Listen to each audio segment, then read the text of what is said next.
La Iglesia Evangélica de la Gracia en Barcelona le ofrece la presente grabación por gentileza de don José Grau y de su esposa doña María Beltrán. Le invitamos a visitar también la página web josegrau.es. Deseamos que Dios le bendiga. El catolicismo romano es incomprensible si no se examina en su perspectiva histórica, en lo que ha ido aconteciendo a lo largo de los siglos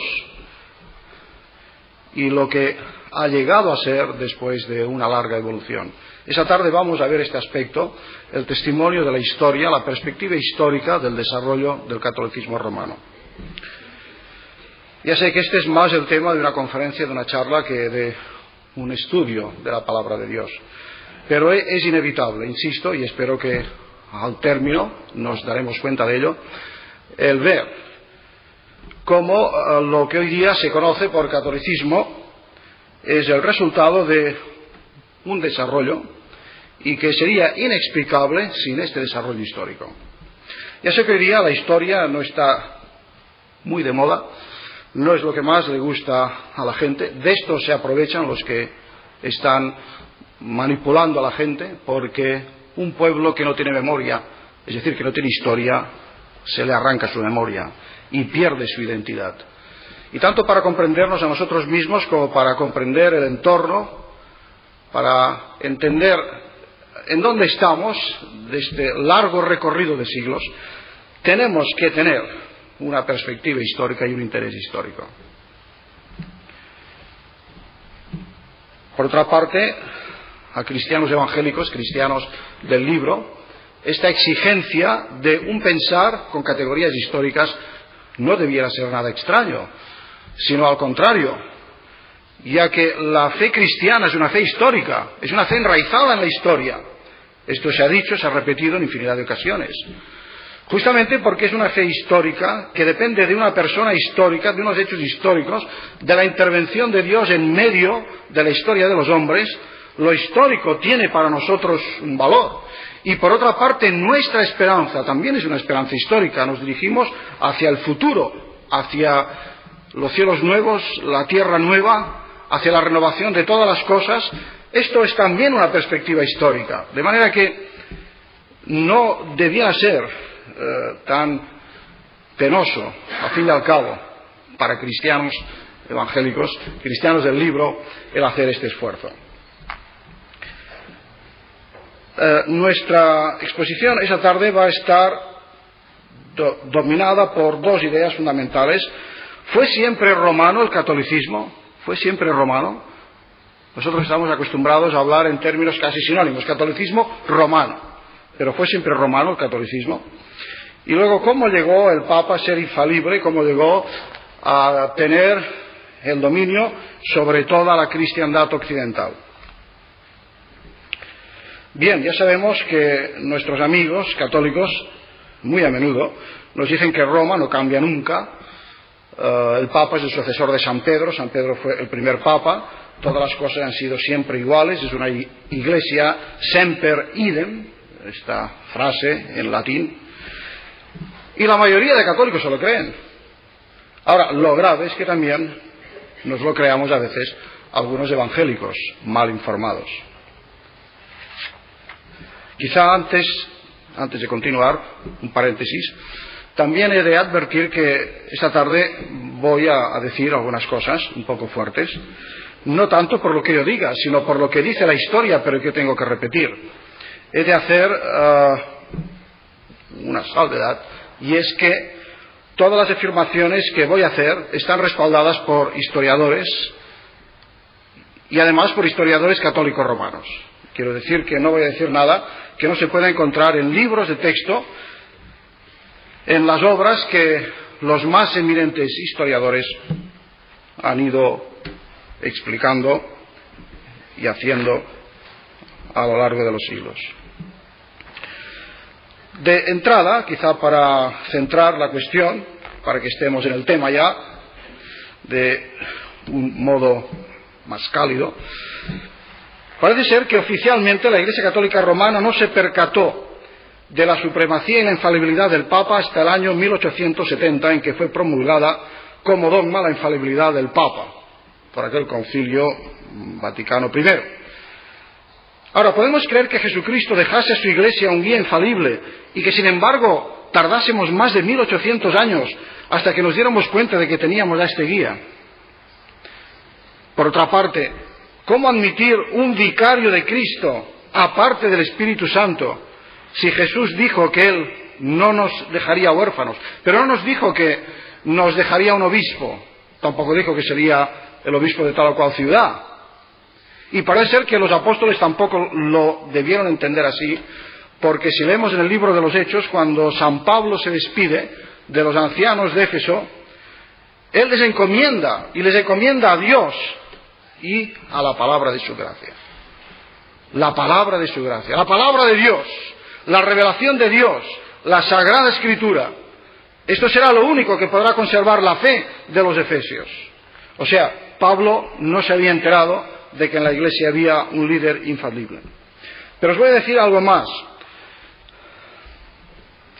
Existen aún en bibliotecas, en archivos, ejemplares de catecismos católicos redactados antes de 1870. Y en particular voy a referirme a uno, porque es quizá del que se han conservado más ejemplares. Se llama el Catecismo de Kenan, supongo que en inglés se pronuncia Kenan, no sé, que me corrijan. Y el catecismo este circuló en los países de habla inglesa durante unos 50 años, los primeros 50 años del pasado siglo. Era un catecismo, como decía el título, de controversia o refutación del protestantismo y vindicación del catolicismo. Y os voy a leer lo que decía este catecismo en la edición de 1860, según el testimonio de un libro, por cierto muy excelente, el libro de Salmon, La infalibilidad de la Iglesia, que dice: la infalibilidad papal, en 1860, la infalibilidad papal es una invención protestante, no es artículo de la fe católica, es una calumnia que han inventado los protestantes en contra de los católicos. Esto se escribía para los católicos o la gente de habla inglesa. 10 años más tarde, en otra edición que se conserva, el Catecismo de Kenan de 1870 dice: la infalibilidad papal es una tradición recibida desde los mismos orígenes de la fe. Es un dogma de la revelación cristiana primitiva. Nadie puede desviarse de esta verdad sin pérdida de su fe y salvación. Y si alguien contradice esta definición, sea anatema. Antes de 1870 es un invento y una calumnia protestante. A partir de 1870 es un dogma que se ha creído siempre. Ahora voy a leeros otra frase, otra afirmación, pero antes de imaginaros si la misma la escribió Lutero, Calvino o cualquier otro, pensad un momento. Dice así: confiadamente afirmo que cualquiera que se llama a sí mismo o desee ser llamado obispo universal, por su orgullo se convierte en precursor del anticristo, ya que en su orgullo este obispo se antepondría a los demás obispos, y mi honor es el honor de toda la Iglesia, de todos los obispos, y no el de uno solo de ellos. ¿Quién suponéis que dijo esto? ¿Lutero? ¿Calvino? ¿Zwinglio? Lo dijo un obispo de Roma, un papa, Gregorio I Magno, pero esto sí en el siglo VI. Él sigue en esta exposición de lo que él considera precursor del anticristo, el obispo universal, porque en Constantinopla, el obispo de Constantinopla pretendía ser lo que luego ha venido de ser el obispo de Roma. Lo que pasa es que el obispo de Constantinopla no tuvo suerte, o las circunstancias históricas no jugaron a favor suyo. Y protestando de esto, y escribiendo al obispo de Alejandría para ponerle en guardia acerca de las pretensiones del de Constantinopla, dice el mismo Gregorio I el Magno, en el siglo VI: os ruego que no me deis más esta presuntuosa denominación de obispo universal, ni a mí ni al obispo de Constantinopla. Porque si tú, que también eres el Papa de Alejandría, como luego explicaré, el título de Papa se aplicaba a todos los obispos en los primeros siglos. Porque si tú, el Papa de Alejandría, niegas que seas también lo que dices que yo o el de Constantinopla somos, al llamarnos Papa universal, te niegas a ti mismo el honor que yo te arrebataría. Bueno, pero lo más curioso es que a pesar de todo esto y más citas que puedo dar, en los textos oficiales del Concilio Vaticano I de 1870, que hizo infalible al Papa, se cita a Gregorio Magno como una autoridad y como un testimonio para refrendar la infalibilidad del Papa. Bien, han sido solamente unas citas para que nos demos cuenta de que no ha habido otra iglesia, otra cristiandad a lo largo de los siglos que haya cambiado más, que ha sufrido más alteraciones y más cambios. Solamente en una cosa quizá, pero esta vamos a ver si la descubrimos en la tercera de estas charlas. En una cosa Roma ha sido siempre la misma. Creo que solo en una cosa Roma semper idem, desde los días del Imperio Romano hasta nuestros días. Pero esto vamos a tratarlo el tercer día. Hoy día vamos a ver ahora, vamos a contestar, ¿fue siempre romano el catolicismo? Cualquiera que se enfrenta con el estudio de la historia de la Iglesia y lo hace de manera objetiva e imparcial, se da cuenta de que hay por lo menos 4 grandes etapas. En primer lugar, tenemos una etapa muy clara, que es la época primitiva, que corresponde al cristianismo del Nuevo Testamento y los primeros años del siglo II. Luego es evidente que, a mediados del siglo II, aparece la Iglesia católica, pero católica secas, no católica romana, lo cual es una contradicción en los términos, porque católico significa universal, de todo el orbe, es sinónimo de ecuménico.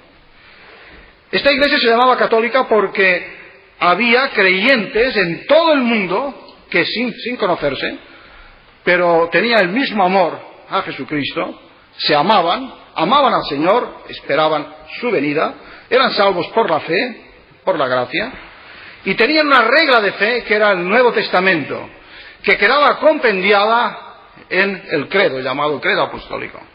El credo apostólico surgió como la necesidad de dar un mínimo de creencias universal para todos.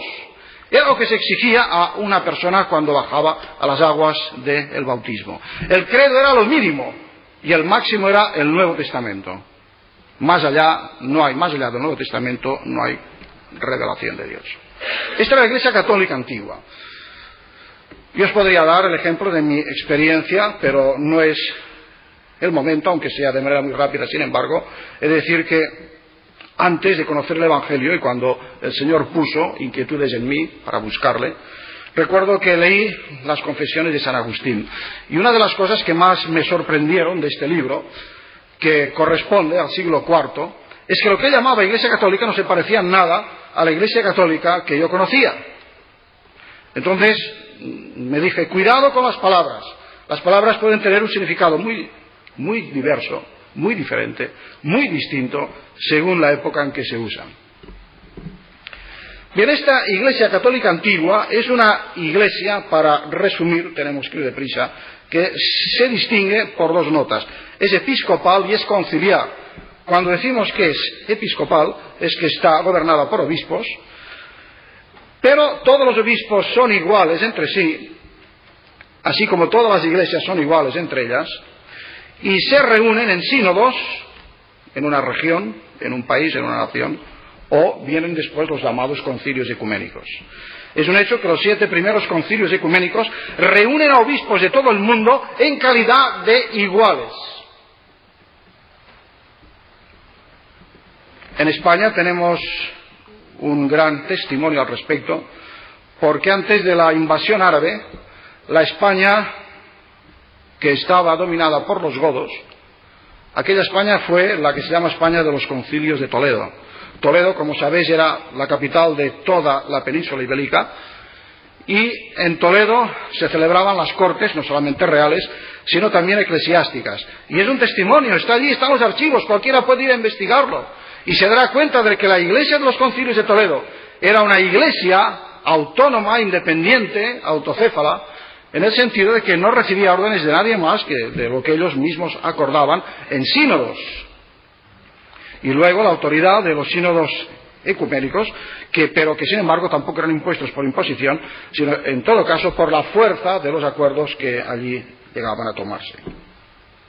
El obispo de Roma, sin embargo, y el de Constantinopla se disputaban el ser lo que se llama primus inter pares, primero entre iguales. Fijaos bien, primero entre iguales.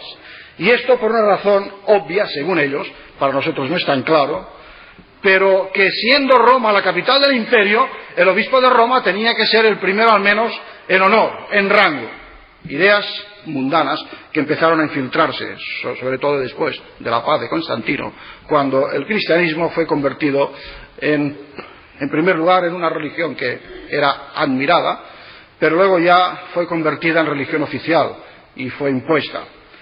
Entonces entraron toda una serie de gentes, miles y miles de personas que no habían experimentado la conversión, el nuevo nacimiento, y entraban a la iglesia simplemente por no ser mal vistos por las autoridades, y entonces entró también con ellos el paganismo.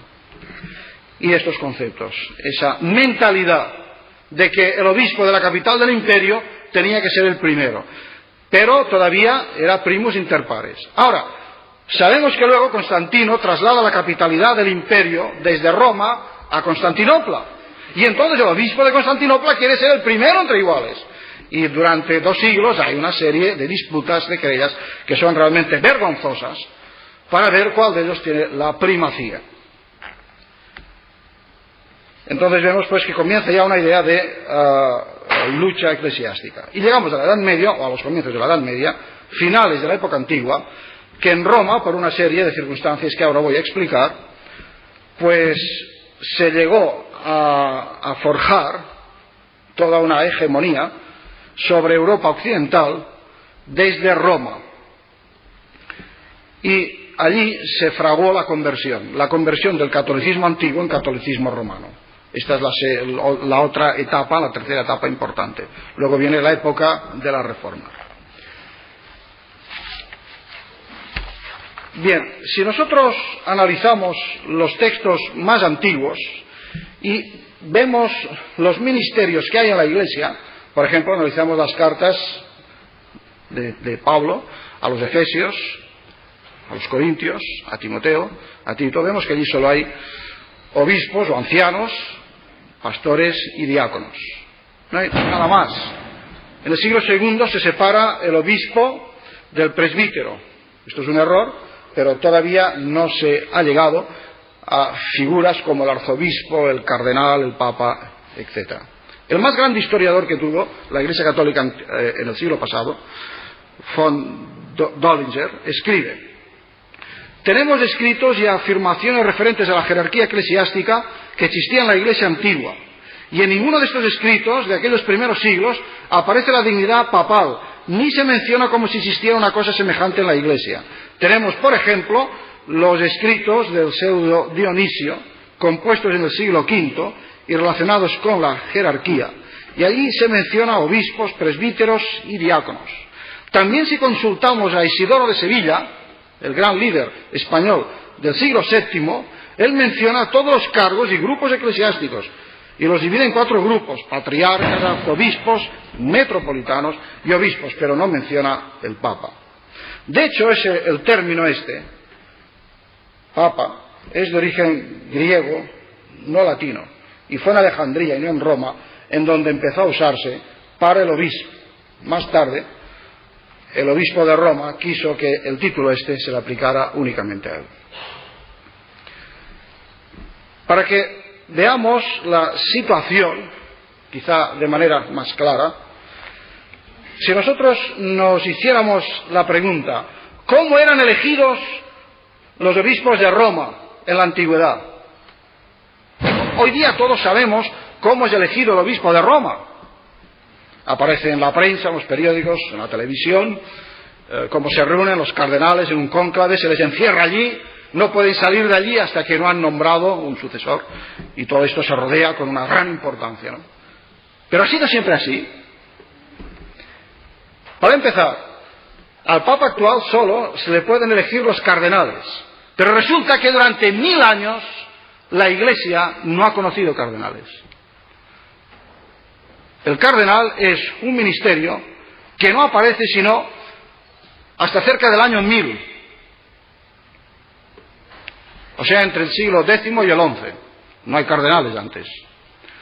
En la elección de los antiguos obispos de Roma no intervenían cardenales porque no existían cardenales.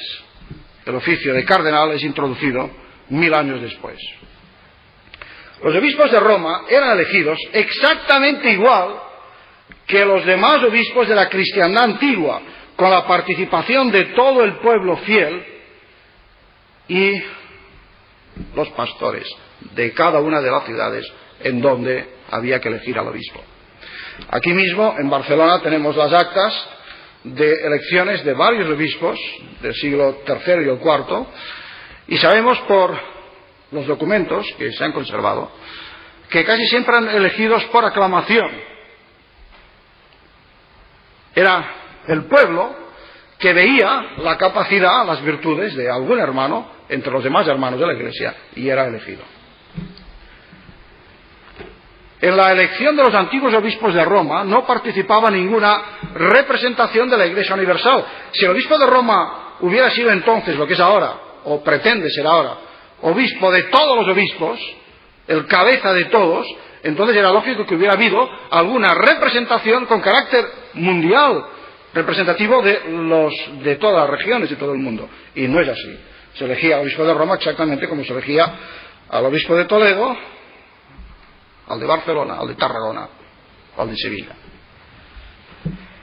Bien, no hay tiempo, pero os podría dar unas citas de la manera como fueron elegidos algunos de los obispos antiguos de Roma, que hoy día Roma considera como un eslabón, cada uno de ellos, de esta serie de los papas hasta el día de hoy. Bien, respecto al papado y en su perspectiva histórica, creo que lo que nosotros tenemos que objetar, entre otras cosas, es lo siguiente. En primer lugar, que no basta proclamar que un pontífice romano es sucesor de Pedro, el apóstol de Jesucristo. Para poder hacer tal afirmación, habría que demostrar antes las siguientes cosas que voy a enumerar. En primer lugar, tendría que demostrar que Pedro fue investido del título y oficio de vicario de Cristo en la tierra, de representante de Cristo en la tierra. Y no hay ni una sola palabra en el Nuevo Testamento de dicho vicariato. Hay un vicario de Cristo, ya lo he dicho, es el Espíritu Santo. En segundo lugar, aun suponiendo que Pedro haya sido investido como el vicario de Cristo, entonces tendría que demostrarse que Pedro tuvo sucesores. Y esto sí que el Nuevo Testamento lo niega rotundamente. Pedro era uno de los 12. Sobre él está fundada la Iglesia, sobre él y sobre los 12. Efesios 2:20. Edificado sobre el fundamento de los apóstoles y profetas, siendo la principal piedra del ángulo Jesucristo mismo. ¿Tuvieron sucesores los apóstoles? En absoluto. ¿Es el apostolado un oficio eclesiástico que llega a perpetuarse a lo largo de los siglos? El Nuevo Testamento enseña lo contrario. El apostolado es el fundamento único, irrepetible, intransferible, sobre el que se asienta la verdad de la Iglesia. Por definición, el apostolado es intransferible, no puede prolongarse. Los apóstoles no tienen sucesores. Los apóstoles nos hablan hoy por las páginas del Nuevo Testamento, que es también su testamento. Por esto, en la oración sacerdotal, Jesús dice: Señor, que crean en mí por la palabra de ellos, no por la palabra de sus sucesores.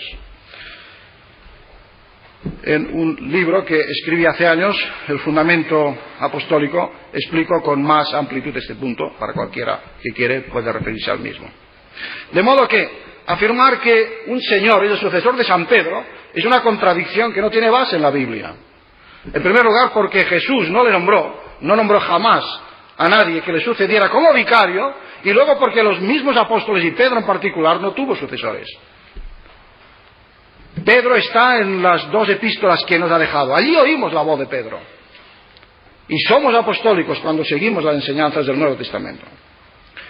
En tercer lugar, para tales pretensiones debería también demostrarse que los actuales obispos de Roma son los sucesores en línea directa, sin fisuras ni rupturas del apóstol. Y esto sí que históricamente tampoco es demostrable. Yo ya sé que hay listas, hay libros con listas de los papas desde San Pedro, ¿no? Pero si os tomáis el trabajo de hacer una colección de estas listas, os daréis cuenta que difieren y que no hay seguridad en los años de algunos de los llamados obispos o los papas de Roma más antiguos. La interpretación católica romana de Mateo 16, 18, cuando Jesús le dice a Pedro, tú eres Pedro, sobre esta piedra edificaré mi iglesia, la interpretación que hace la Iglesia de Roma no nos convence por las siguientes razones. En primer lugar, porque es inconsistente con la naturaleza y el símbolo arquitectónico del fundamento, puesto una vez por todas. En segundo lugar, porque confunde apostolado con episcopado postapostólico. En tercer lugar, porque borra la distinción que se da en el original entre Petros y Petra. Hay una ligera diferencia entre la roca y la piedra. La roca es Cristo, la piedra es el apóstol. Porque supone una injusticia con respecto a los demás apóstoles, quienes como un cuerpo son también expresamente llamados el fundamento de la Iglesia. Por otra parte, también, si en la Iglesia hubiera de haber habido una autoridad infalible, ¿cómo se explica la preocupación de la Iglesia primitiva para saber dónde estaba el canon de libros inspirados? Como ha dicho el gran teólogo Oscar Cullmann, y también otros, Ridderbosch, Bruce y otros, la idea del canon, si empezamos a pensar con seriedad y con tranquilidad, refuta cualquier concepto de un obispo infalible. Porque si la Iglesia hubiera tenido un oráculo vivo, infalible, no se hubiera preocupado lo más mínimo de tener unos libros separados de otros para saber dónde está la palabra de Dios y distinguirla de lo demás, ya que la palabra de Dios hubiera estado viva en los labios de algún hombre.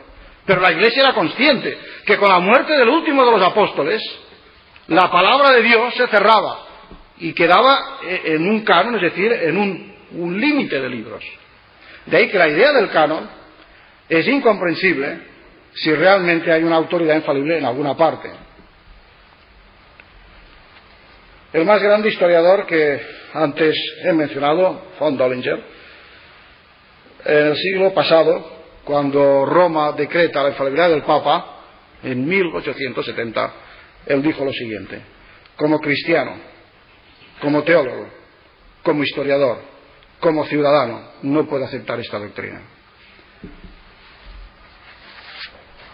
Por supuesto, fue excomulgado. Pero hasta el día de hoy los católicos reconocen que es el más grande historiador que tuvieron ellos del siglo pasado. Ahora, hoy día, un hombre que todavía no ha sido excomulgado, ignoro si lo será, ahora no están de moda las excomuniones, pero es por lo menos tolerado. Hans Küng os podría dar muchos más argumentos de los que él da en sus obras, en sus libros, y otros autores católicos. Pero, volviendo de nuevo al recorrido histórico que me he impuesto a hacer esta tarde, a nosotros nos sorprende, al menos a los que somos un poco aficionados al estudio de la historia, encontrar que el Papa ha asumido para sí títulos que son de origen no bíblico, sino pagano. Por ejemplo, Pontífice Máximo, Pontifex Maximus. El Pontifex Maximus era el jefe de la religión pagana en Roma. Y en el año 378, un emperador, Graciano, renuncia a ese título, porque además era un título que llegó a caer en el emperador, ya que era la máxima autoridad y así reunía el poder político y el eclesiástico. Renunció a ello y los cristianos estuvieron muy contentos, por supuesto, porque aquel título era algo que no les gustaba. Y 100 años antes, en el año 218, un hombre que por todo es considerado como un padre de la Iglesia, Tertuliano, se burlaba de un tal Calixto, que era el obispo de una iglesia, al parecer que tenía muchas ínfulas, y Tertuliano le decía: oye tú, pontífice máximo, pero lo decía en burla, no en serio, sino en burla. Entonces, claro, quedamos sorprendidos que ya a partir del siglo V, León I toma ese título y se hace llamar pontífice máximo de la religión cristiana.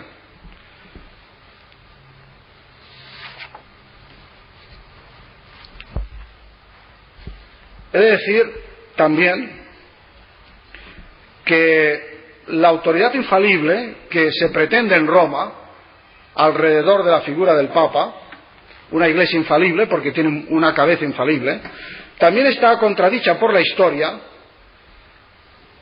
ya que nos consta, esto es historia, esto es pura historia, que hubo por lo menos 4 papas que cayeron en herejía, pero eso no lo digo yo, es que fueron condenados oficialmente, y lo fueron además algunos de ellos no por concilios regionales o locales, sino ecuménicos, internacionales. Voy a dar estos 4 nombres. Liberio, en el siglo IV, primero flirteó con el arrianismo y luego cayó en herejía arriana. Liberio en el siglo IV. Un tal Zósimo, en el siglo V, cayó en la herejía pelagiana. Se puso en contra de Agustín y a favor de Pelagio. Quizá en eso era un precursor de lo que luego tenía que suceder en Roma. Vigilio, en el siglo VI, cayó en la herejía monofisita. Y Honorio, en el siglo VII, en la herejía monotelita. Podéis ver que hay por lo menos un papa hereje para cada siglo, siglo IV, V, VI y VII. Del siglo IV al siglo VII tenemos 4 obispos de Roma que son condenados. El Papa Vigilio escribió él mismo luego de haberse arrepentido, porque se arrepintió afortunadamente, y escribiendo al patriarca de Constantinopla le decía que había sido un instrumento en las manos del diablo, quien trabaja para destruir la Iglesia, pero suerte que el Señor vela por su Iglesia, y él pudo arrepentirse del arrianismo. Peor fue la suerte del Papa Honorio, porque el Papa Honorio perseveró en la herejía monotelita, y el Sexto Concilio Ecuménico, tercero de Constantinopla, en el siglo VII, condenó oficialmente, de manera que son las actas, los decretos de un concilio universal. Y bueno, lo curioso del caso aquí es que luego, durante 2 o 3 siglos, los papas, los obispos de Roma, que vinieron después de él, condenaban la memoria, la infausta memoria del Papa Honorio, porque había caído en herejía.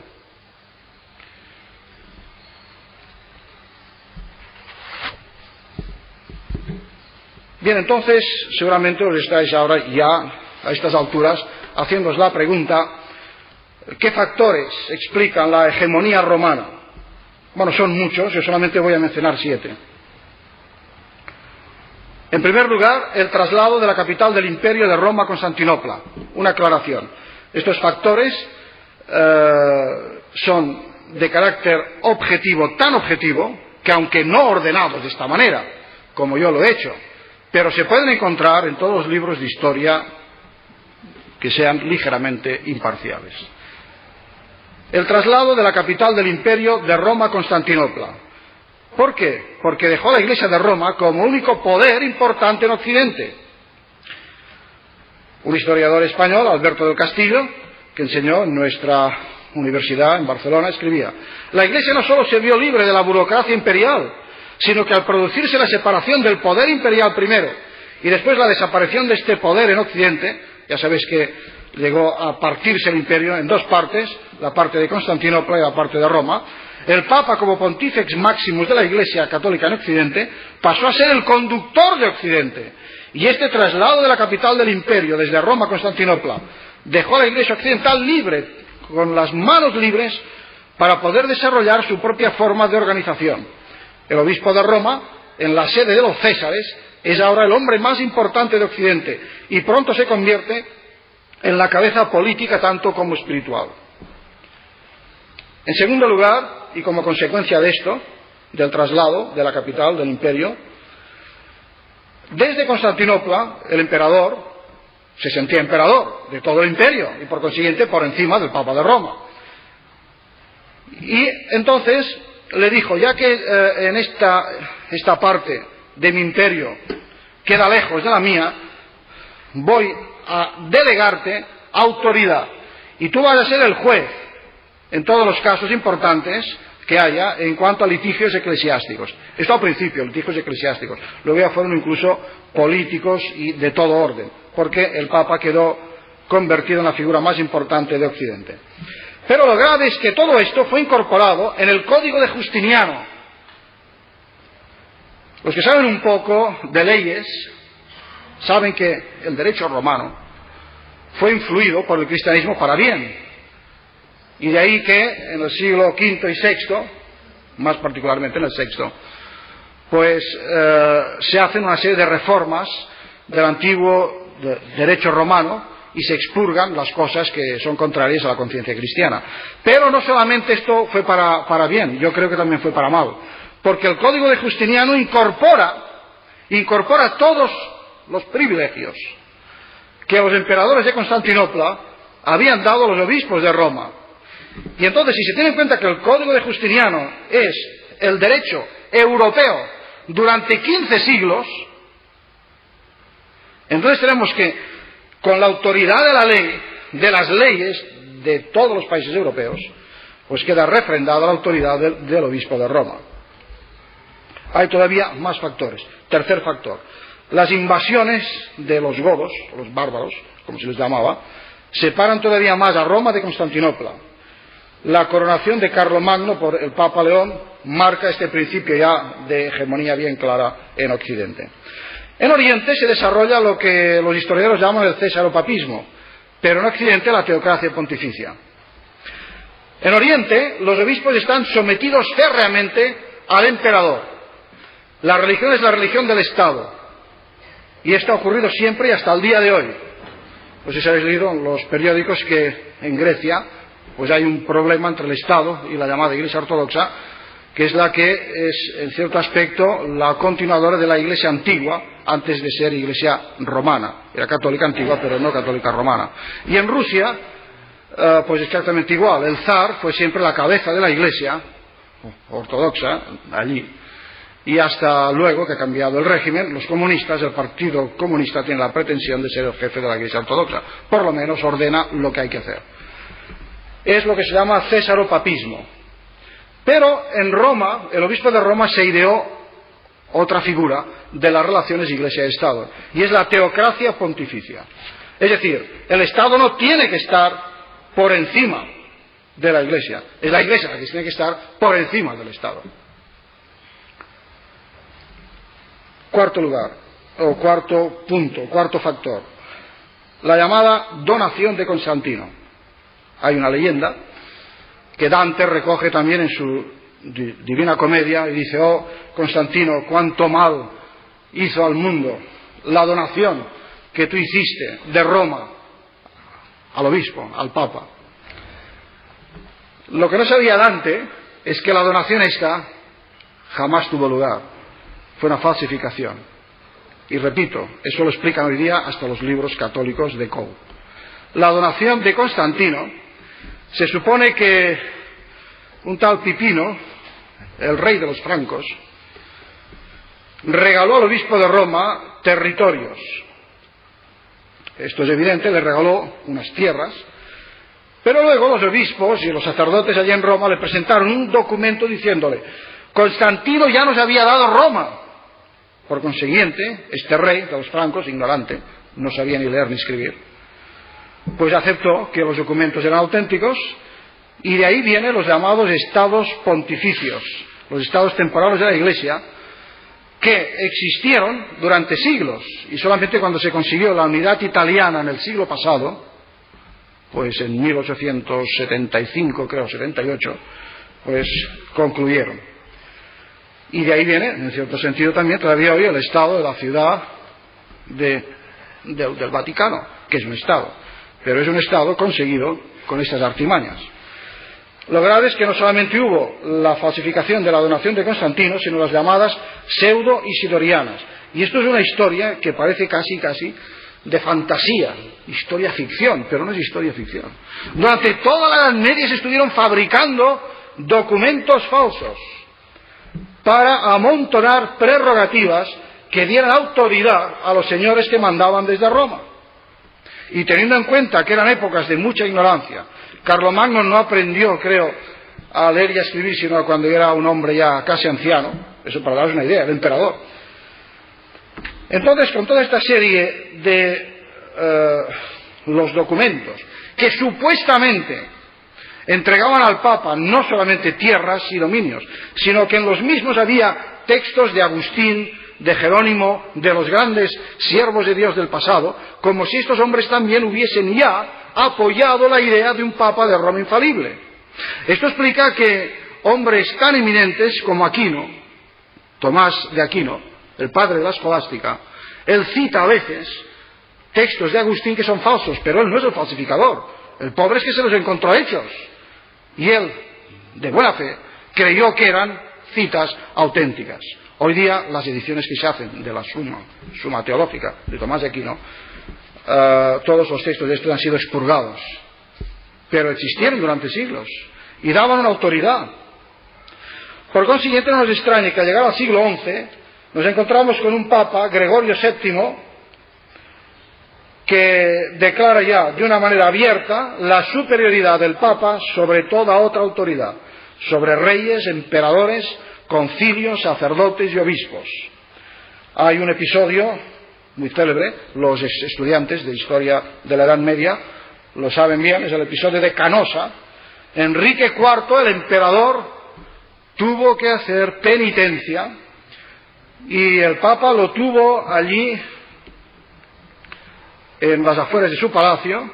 Era invierno, hacía un frío enorme, con nieve, y el emperador de rodillas durante 2 días rogando que le recibiera el Papa, y el Papa dentro en su castillo al lado de la estufa, para enseñarle a este emperador que el Papa es superior al emperador. El emperador logró el perdón del Papa, pero tan pronto como se hizo fuerte volvió a rebelarse. Y la Edad Media, muchos lo saben ya, es la lucha entre el imperio y Roma, el papado y el imperio, porque la teocracia pontificia, que se iba extendiendo a nivel ideológico, y los monjes también iban esparciendo por toda Europa, era algo que sin embargo repelía a los reyes y a los emperadores. Era una cuestión de intereses, era una pugna entre unas fuerzas y otras. Gregorio VII ha pasado a la historia como el primero de los obispos de Roma que expresó de manera clara, diáfana, y llevó a la práctica la teocracia pontificia. Luego le sigue Inocencio III, al cual se le ha llamado el César Augusto del papado, por el poder inmenso que llegó a tener.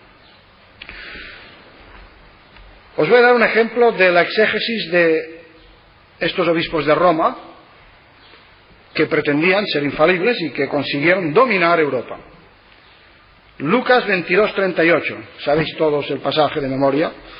En el huerto de los olivos, los apóstoles le dicen al Señor: aquí hay 2 espadas. Y Jesús dice: basta. Pues bien, partiendo de una interpretación alegórica, se da la siguiente explicación. Jesús dice basta porque quiere decir que con 2 espadas es suficiente, con el emperador y con el Papa, porque el Papa llevaba espada entonces y tenía sus ejércitos. Una espada significa el poder temporal y la otra el poder espiritual. Ahora bien, las 2 espadas pertenecen a la Iglesia y el Papa delega la espada temporal al emperador, un regalo que le hace. Por consiguiente, el emperador está sujeto al Papa. Y por esto Carlomagno se hace coronar emperador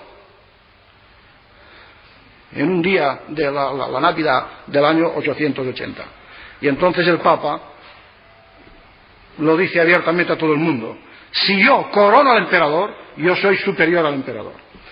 Pero bien, este señor Gregorio VII, este obispo de Roma, dijo lo siguiente, textualmente, ahora cito de una obra suya que se llama Dictatus Papae. Textualmente, literalmente: solo el pontífice puede deponer o establecer obispos. Antes los obispos eran elegidos, ahora son nombrados por el Papa, desde este obispo de Roma. Solo él puede usar la insignia imperial. Fijaos, la atribución del poder temporal. Solo él puede usar el poder y la insignia imperial. Todos los príncipes deben besar los pies ¿de quién? Solo del Papa, de nadie más. El pontífice puede deponer al emperador. Nadie puede juzgar al Papa. El pontífice puede liberar a los súbditos de la fidelidad hacia un monarca inicuo, o mejor dicho, un monarca que no sea de las simpatías del Papa. El título de Papa le pertenece a él solo. El que no esté en paz con la Iglesia Católica Romana no será tenido por católico. Por consiguiente, ahora lo católico tiene que ser católico romano. La Iglesia romana no erró ni errará jamás. No sé cómo explicaba este señor lo de los 4 que cayeron en herejía, pero en fin. En el sínodo romano del año 1080, del año 1080, Gregorio VII dijo: deseamos demostrar al mundo que podemos dar y quitar, según nuestra voluntad, reinos, ducados, principados, en una palabra, las posesiones todas de todos los hombres, porque tenemos poder de atar y desatar. Así entendía las palabras de Jesús, atar y desatar.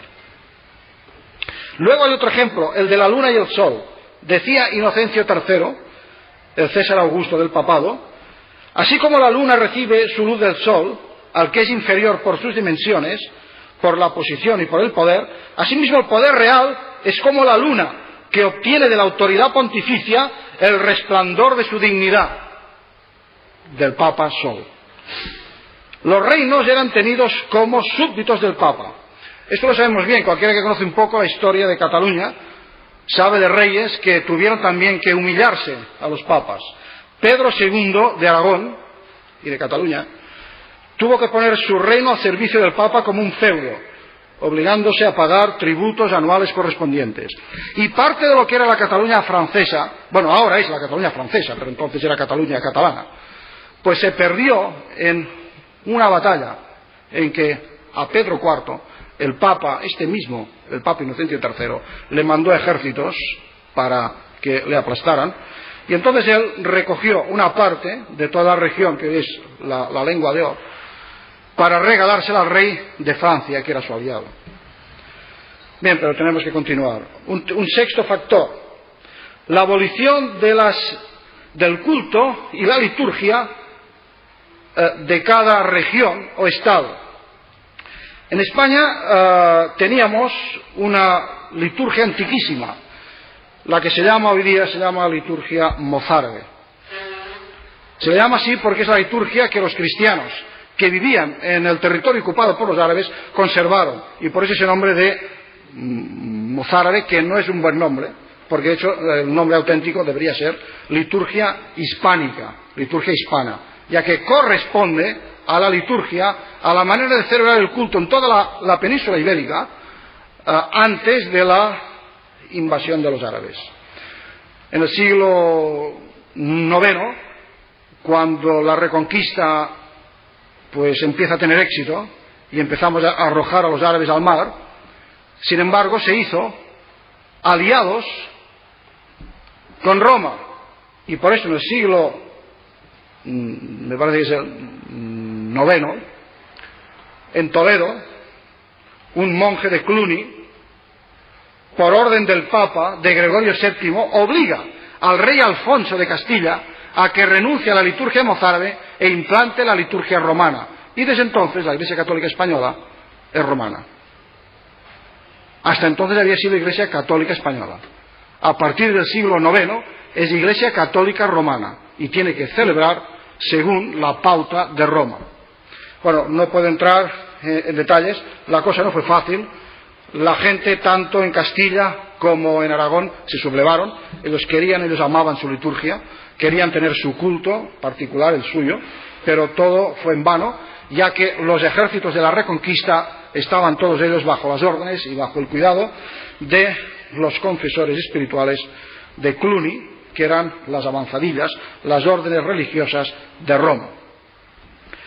Y luego ya, para concluir, creo que el séptimo factor es la teología escolástica, que toma de las falsas, los documentos espurios, toda esta serie de textos que son equivocados, pero que dieron, digamos, el soporte ideológico, la base. Para concluir, para resumir, como dice un exégeta historiador inglés, Lightfoot, autor de varios comentarios a las epístolas de San Pablo, la teoría católica romana supone que la Iglesia de Roma deriva toda su autoridad del obispo de Roma, como sucesor de San Pedro. Esto es lo que se nos enseña oficialmente. Pero la historia dice totalmente al revés, invierte los términos, y demuestra que el poder del obispo de Roma fue resultado del poder de la Iglesia de Roma, porque lo importante era la Iglesia, no el obispo. La Iglesia, por ser de Roma, la capital del imperio, y por concurrir en ella toda esta serie de factores históricos que llevaron a la acumulación de un poder, una hegemonía que fue explotada. En lugar de aprender la humildad, el servicio, pues se inclinó por el mandato. De modo que en su origen es una autoridad, una primatía, no tanto del obispo como de la Iglesia de la capital del imperio. Lo que hizo el obispo de Roma es recoger el manto de los Césares y lo adornó con una tiara. Recogió la herencia de los Césares y la adorna con una tiara. Yo por eso creo que, eso es un inciso, y no lo digo dogmáticamente, en eso no soy dogmático, pero es una convicción que se va afirmando cada vez más en mí, que la Iglesia católica es una iglesia de la cual se habla en las profecías bíblicas. Porque creo que, por ejemplo, he estudiado bastante el libro de Daniel, en el cual aparecen 4 grandes imperios. El último imperio es el romano, el imperio romano. Y se nos dice que en los días del cuarto imperio, el romano, nacerá el Mesías. Y eso ocurrió así. Jesús nació en tiempos de César Augusto. Pero se nos dice también que este imperio durará, aunque no bajo la misma forma, sino bajo formas diferentes, y entonces aparecen las figuras de una serie de cuernos que simbolizan una serie de reinos, de países y de grupos. Y como dicen muy buenos exégetas, Young, por ejemplo, dice, el cuerno pequeño es evidente que es la continuación del imperio romano bajo otra forma. No sabemos cuál, pero bajo otra forma. Entonces tenemos que en las profecías bíblicas hay un cuarto imperio, y es el romano, que ha de durar siempre hasta que vuelva el Señor. Un imperio que está en el trasfondo desde la primera venida a la segunda venida de Cristo. Creo, por consiguiente, que es posible identificar en la misma profecía bíblica la Iglesia Católica de Roma, lo cual no puede afirmarse de todos los movimientos religiosos que hay en el mundo. Pero ya digo, sin dogmatizar, yo creo esto, que la Iglesia Católica es la continuación del imperio de Roma bajo otra forma. Y eso en el último día quizá vamos a entenderlo más aún, el por qué digo esto. Bien, es una época, la época del apogeo del papado, en la cual pues aparece también el sacerdotalismo, el sacramentalismo, los sacramentos con su concepción casi mágica de la gracia, la concepción sacramental de la fe, que necesitan a un sacerdote para que haga el milagro de convertir el pan y vino en la sangre y la carne de Cristo. Solo el sacerdote puede hacerlo. Sacerdotalismo, una élite, un grupo que se erige en dueño de los canales de la gracia y los únicos que pueden realizar los milagros de los sacramentos. La salvación viene a través de los sacramentos, ya no por la sola fe. Se introduce pues toda una serie de desviaciones. En el siglo VI empieza a surgir la doctrina del purgatorio, que Inocencio III declarará como dogma. También Inocencio III creó la Inquisición. Inocencio III también fue quien dio su autoridad para que se entendiese que en la Santa Cena no estamos ante unos símbolos, sino ante la misma realidad de la carne y la sangre de Cristo. Aparece en el siglo VIII la obligación de la confesión auricular al sacerdote, en el mismo siglo VIII la adoración del símbolo de la cruz, en el siglo IX el uso de agua, es agua que se entiende que es bendita, pero que sin embargo le arrojan cosas infectadas, por ejemplo, jeringuillas de personas que tienen el SIDA, y sin embargo los microbios están por allí. O sea, por más bendita que sea el agua, no los elimina. Aparecen toda una serie de imposiciones, y bueno, podríamos extendernos mucho, pero no quiero fatigaros más. Ahora, como un final de todas estas consideraciones, yo traía aquí un montón de hojas más para considerar, solo en particular, el concepto de poder. Creo que es la clave, el concepto de poder. El Señor, cuando dijo que los suyos, sus discípulos, tenemos que entender el ministerio como un servicio y no como un poder, creo que es algo que a veces en la Iglesia se olvida, y creo que este fue el peligro, fue la gran tentación de Roma, que olvidó el servicio y se erigió en un poder. Claro, lo hizo en nombre del servicio, porque creyó que asumiendo el poder podía servir mejor, e incluso, seguro que en muchos casos, infinidad de ellos, de buena fe, creyendo que así se servía a Dios, pero en realidad se estaba dando la espalda a la palabra de Dios. Bien, yo creo que todo esto nos enseña a ser humildes y dirige nuestra atención en ese gran periodo de la historia que sigue a partir del siglo XVI, que es la época de la Reforma. La Reforma se levantó contra todo eso, contra todo lo que acabo de explicar, porque los reformadores nacieron en ese ambiente, con esas ideas, y claro, cuando uno ve pues el panorama, pues se da cuenta de que los reformadores estaban justificados. Porque sencillamente, ¿qué es lo que ellos quisieron hacer? Pues dijeron, no podemos llamar Señor a Cristo si su palabra no tiene señorío sobre nosotros.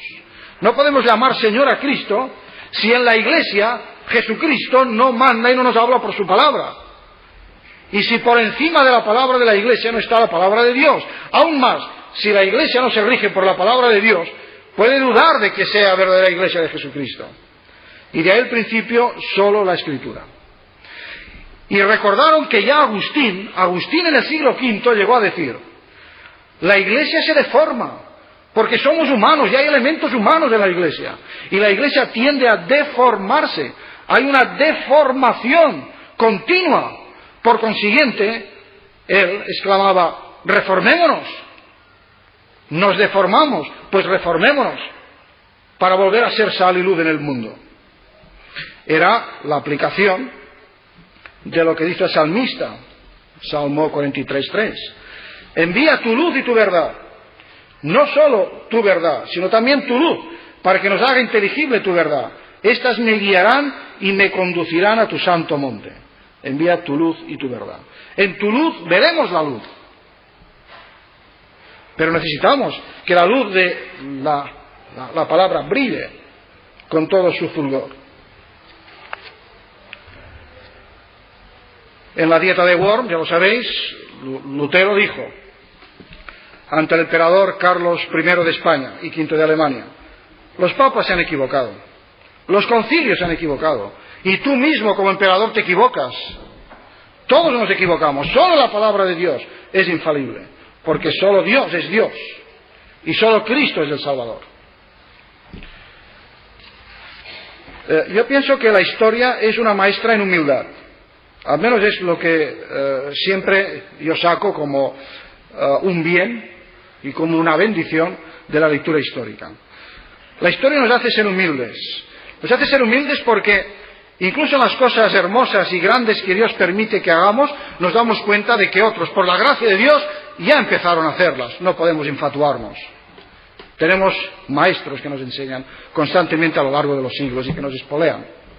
Y en los errores, pues nos damos cuenta de que somos muy débiles y que nadie debe de arrogarse el título de infalible o creérselo, porque a veces, como me decía un hermano, bueno, no tenemos ningún papa entre nosotros, pero haylos entre nosotros también. La historia nos enseña a ser maestra en humildad, y que ahora guardamos su palabra por su gracia y porque realmente reconocemos que somos inclinados al error y que también en esta esfera del poder podemos caer en la tentación de abusar, no solo de usar, sino de abusar de él. Y en la esfera no solamente del poder eclesiástico, en todas las esferas, en el Estado, en la educación, en la familia, en la industria, en todas las esferas del poder. Bueno me es haber sido humillado para que aprenda tus estatutos. Yo creo que esta es la gran lección de la historia que nos da. No podemos mirar con desprecio a nadie, y menos a personas que están equivocadas, menos aún a los que son víctimas de la equivocación de unos líderes, y creo que con mucho amor y con compasión hemos de compartir el Evangelio de Jesucristo, no nuestras ideas, sino el Evangelio de Jesucristo, e invitar a todas las iglesias a una reforma constante. Y por eso concluyo con las palabras de San Pablo en Romanos 12:2. No os conforméis a este siglo, sino transformaos. Fijaos bien, reformaos. No os conforméis, sino reformaos, por medio de la renovación de vuestro entendimiento, para que comprobéis, no solamente para que sepáis, cuidado, para que comprobéis, para que experimentéis. A mí me gustan mucho los verbos que aparecen en este versículo. No os conforméis, reformaos por la renovación de vuestro entendimiento, por esta acción renovadora, para que comprobemos, para que experimentemos, no solamente para que conozcamos, sino para que experimentemos cuál es la buena voluntad de Dios, agradable y perfecta. Que Él nos ayude a que así sea.